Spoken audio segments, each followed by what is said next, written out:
Saraswati group of colleges के digital platform पर। आज हम लोग पढ़ेंगे बीए फर्स्ट ईयर का सेकंड पेपर है स्पेन का उत्थान एवं पतन में फिलिप द्वितीय को आज हम लोग पढ़ेंगे। यानी आज का टॉपिक है फिलिप द्वितीय। हम लोग फिलिप द्वितीय के बारे में पढ़ेंगे। हम लोग पिछली कक्षाओं में चार्ल्स पंचम को पढ़ चुके हैं। देखिए, फिलिप द्वितीय को बताने से पहले मैं बता देना चाहता हूं कि जिस प्रकार से चार्ल्स पंचम को पूरे यूरोप का एक विशाल साम्राज्य प्राप्त हुआ था और इसके लिए वह एक भाग्यशाली का होना सबसे बड़ी बात थी, ठीक उसी प्रकार से फिलिप द्वितीय के साथ भी हुआ। यानी फिलिप द्वितीय का जो जन्म हुआ था, वह जन्म 1527 ईस्वी में हुआ था और यह चार्ल्स पंचम का पुत्र था। और देखिए, चार्ल्स पंचम की मृत्यु के पश्चात यानी 1555 ईस्वी में, यानी 1555 ईस्वी के बाद यानी 1556 ईस्वी में एक विशाल साम्राज्य की प्राप्ति होती है फिलिप द्वितीय को। यानी अपने पिता चार्ल्स पंचम के द्वारा जो उसको उत्तराधिकार के रूप में एक विशाल साम्राज्य जो प्राप्त हुआ था, जिसमें प्रमुख रूप से स्पेन, नीदरलैंड, फ्रांस, मिलान, सिसिली, नेपल्स, अमेरिका, पश्चिमी द्वीप समूह, फिलीपाइंस और स्पेनिश द्वीप समूह, इतना विशाल साम्राज्य उसको प्राप्त हुआ था फिलिप द्वितीय। और इसके लिए वह कोई संघर्ष नहीं किया था, वह केवल चार्ल्स पंचम का पुत्र था, इसलिए उसको इतना विशाल साम्राज्य प्राप्त हुआ था। और इस तरीके से फिलिप द्वितीय ऑस्ट्रियन साम्राज्य के स्वामी जो फर्डिनेंड था, उसका पारिवारिक संबंध और सुदृढ़ करना चाहता था और इस तरीके से अपने आप को और शक्तिशाली और संपूर्ण शासक बनाना चाहता था। जानते हैं आप, फर्डिनेंड के पुत्र से अपनी बहन ने फर्डिनेंड की पोती से अपने पुत्र का विवाह किया और एक विशाल साम्राज्य का स्वामी बना। लेकिन फिलिप द्वितीय की दो बातें हैं। फिलिप द्वितीय एक राष्ट्र से प्रेम करता था और दूसरा धर्म से प्रेम करता था। यानी उसके लिए देश ही प्रमुख था और धर्म ही प्रमुख था। इसके अतिरिक्त फिलिप द्वितीय के लिए कोई प्रमुख नहीं था। हम लोग फिलिप द्वितीय के बारे में पढ़ रहे हैं। फिलिप द्वितीय की गृह नीतियां क्या क्या थी। यानी इतना विशाल जो उसका साम्राज्य था, इतने विशाल साम्राज्य को चलाने के लिए जो उसकी गृह नीतियां क्या क्या थी, किस प्रकार से अपने शासन व्यवस्था को चलाया, किस प्रकार से राष्ट्र एवं धर्म एवं धार्मिक नीति को आगे लेकर के किस तरीके से अपनी शासन व्यवस्था में आंतरिक समस्याओं से उसको जूझना पड़ा और जिस प्रकार से आर्थिक नीतियां जो पूरी तरह खराब हो चुकी थी, उन आर्थिक नीतियों में किस प्रकार से सुधार किया। और नीदरलैंड में जो मूरों का विद्रोह हुआ एवं कैथोलिक एवं प्रोटेस्टेंटों के साथ जो संघर्ष हुआ, इस संघर्ष को लेकर के वह कैसे आगे बढ़ता है, इसके लिए हम लोग फिलिप द्वितीय की गृह नीतियों को पढ़ेंगे। देखिए, फिलिप द्वितीय की जो गृह नीतियां रही हैं, उसमें उसकी आंतरिक प्रशासन एवं उसकी धार्मिक नीतियां प्रमुख रही है। देखिए, जो उसकी आंतरिक प्रशासन है, यानी फिलिप द्वितीय का जो आंतरिक प्रशासन है, मैंने बताया है कि राष्ट्र प्रेम और धर्म प्रेम के आधार पर ही वो आगे बढ़ता है और आने वाली समस्याओं का निराकरण भी इसी के आधार पर करना चाहता है। और इस तरीके से, लेकिन उसके सामने सबसे बड़ी समस्या क्या थी, इतना विशाल जो साम्राज्य था और स्पेनिश साम्राज्य था, जो छोटे छोटे कई राज्यों में बटा हुआ था, उन सभी राज्यों को पूरी तरीके से संगठित करना। इसलिए इसने स्पेन का राष्ट्रीयकरण किया एवं राष्ट्रीयकरण करके उसका एकीकरण किया, यानी सभी छोटे छोटे राज्यों को मिलाने का उसने काम किया। और इसके साथ साथ उसने प्रशासनिक एकता पर विशेष ध्यान दिया। यानी प्रशासनिक दृष्टिकोण से देखा जाए तो पहले स्पेन कई भागों में बटा हुआ था, यानी जितने भी क्षेत्र थे सभी जगह की व्यवस्थाएं अलग अलग थी। लेकिन राष्ट्रीय स्तर पर उसका एकीकरण करने के बाद उसने एकता पे बल दिया और पूरे देश की जो थल सेना थी उसकी, वो थल सेना का संगठन तैयार किया। जानता था कि जब तक हमारे पास थल सेना नहीं रहेगी तब तक हम प्रशासन को नहीं चला पाएंगे। यानी प्रशासनिक व्यवस्थाओं में सुधार करने के लिए इसने थल सेना पर विशेष ध्यान दिया और उसका एकीकरण किया। लेकिन जितनी भी समस्याएं थी, उन समस्याओं का निराकरण करने में फिलिप द्वितीय पूर्ण रूप से सफल नहीं हो सका, क्योंकि जो उसकी नीतियां थी वह उसकी नीतियां ही उसके पतन का आगे चल कारण भी बनती हैं और नए समस्याओं को जन्म देने का काम भी करती हैं। उसके बाद धार्मिक नीति,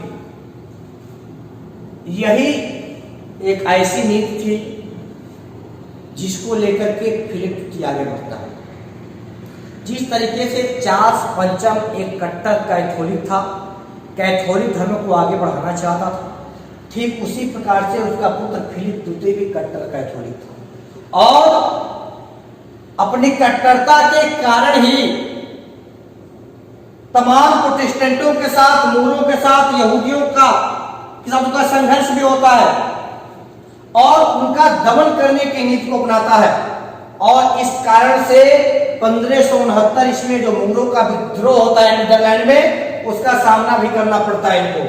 और मूरों ने लगभग 2 वर्षों तक संघर्ष किया, 2 वर्षों तक संघर्ष किया और पर्वतीय इलाकों में जो सेनाएं थी पूरी तरीके से घिर गए थे और पूरी तरीके से फिलिप द्वितीय सफल भी नहीं हुआ और 2 साल का समय भी लगा और आर्थिक दृष्टिकोण से कमजोर भी हुआ। इस तरीके से धर्म को लेकर के जो उसकी आगे बढ़ने की नीति थी उसको लेकर यह सफल नहीं हो सका। मैं ऐसा बताया हूं 16वीं शताब्दी में जिस प्रकार से, देखिए हॉलैंड और बेल्जियम, यानी वर्तमान में जो हॉलैंड और बेल्जियम है उसी को 16वीं शताब्दी में नीदरलैंड के नाम से जाना जाता था। यानी पहले हॉलैंड और बेल्जियम, इन दोनों को मिलाकर के 16वीं शताब्दी में नीदरलैंड बना था और नीदरलैंड 16वीं शताब्दी में व्यापार एवं वाणिज्य के दृष्टिकोण से एक सबसे शक्तिशाली राज्य था और इसी को सभी लोग प्राप्त करना चाहते थे, जिसके लिए बार बार संघर्ष होता था।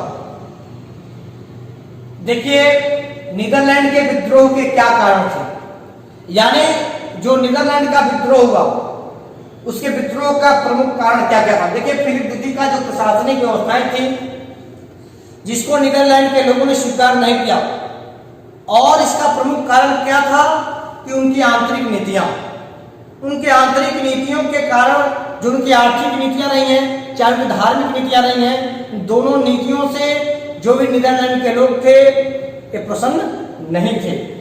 देखिए पहला आर्थिक कारण है, देखिए फिलिप द्वितीय जो था यह बार बार युद्धों में व्यस्त रहता था और कंटिन्यू अपने साम्राज्य को बढ़ाना चाहता था।